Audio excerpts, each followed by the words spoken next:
You want to see how to make a fancy treble clef? First, you're going to need 20 gauge copper dead soft wire. You'll need one 8mm bead, color of your choice. You will need 2 different sizes of copper beads, 2mm and 3mm, and you'll need round nose pliers, flush cutters, chain nose pliers, and nylon jaw pliers. You're going to start by cutting a 6-inch piece of that 20 gauge wire. Find the length of which you want your treble clef to be, about 2.5 inches. Grip it with your chain nose pliers and fold it over.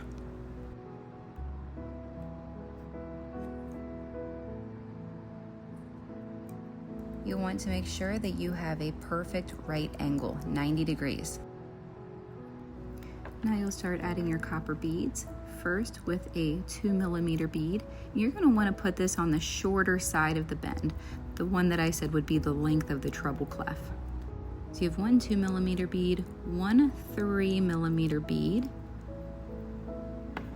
and then another 2mm bead. The amount of times that I drop these beads is actually hilarious. And now you'll have something that looks like this.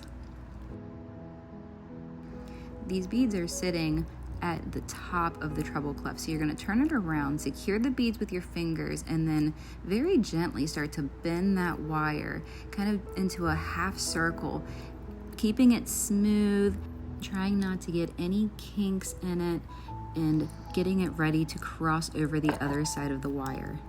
I like to use my chain nose pliers to carefully grip that wire and get that bend to finally cross over, and take the wire underneath that third bead, and that will help keep those beads from sliding down when you have to turn it over upright.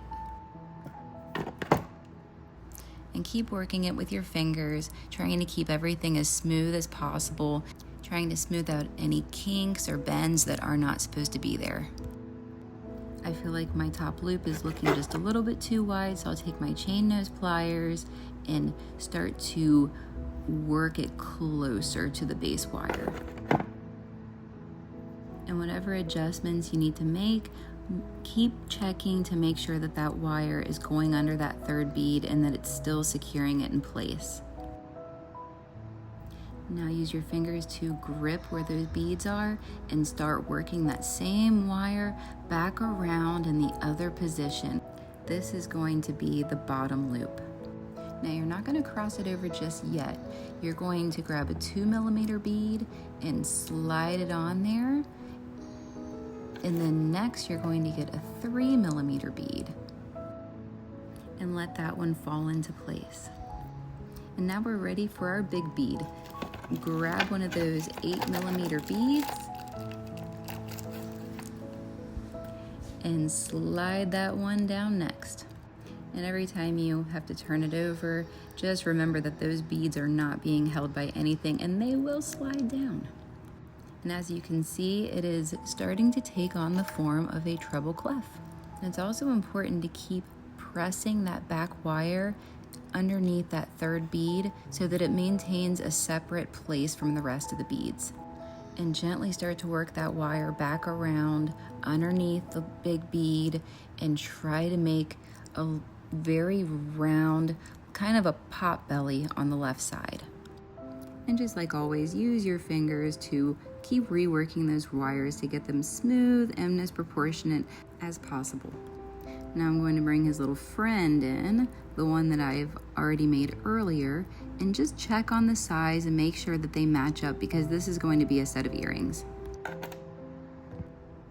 Next, you're going to flip it back over and you're going to continue to work that wire down around that bead. You can press it against the bead to give it a nice and smooth swirl that hugs around that bead.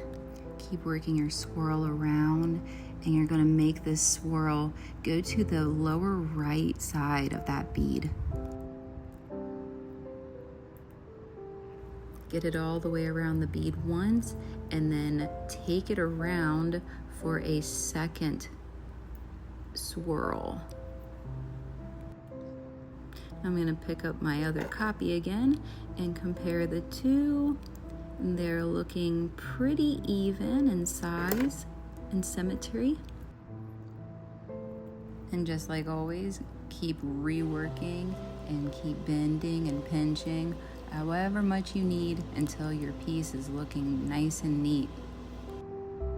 This is where you're going to create that swirl in the bottom right corner of the bead like I talked about earlier. You just want to carefully just swirl it around. And once it comes back down through the bottom, you're going to clip off the excess, giving yourself just a little bit of wire so that you'll be able to grab it with your round nose pliers and twist it up in place. And this last swirl is going to be a tight one. So do what you can with the round nose pliers. Get it into a nice form, and then if you feel like it still needs to be tighter, you can get your chain nose pliers and pinch the sides of the swirl together to get it to be a little bit more tight.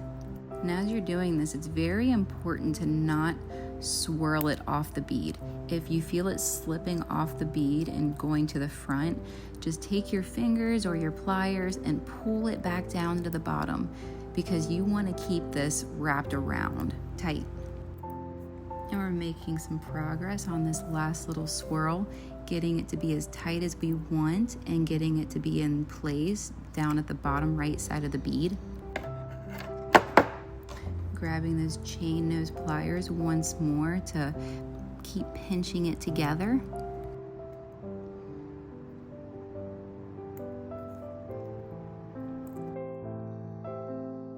It's starting to look pretty good. Let's flip it over for the finishing touches. Grabbing a 2mm bead again.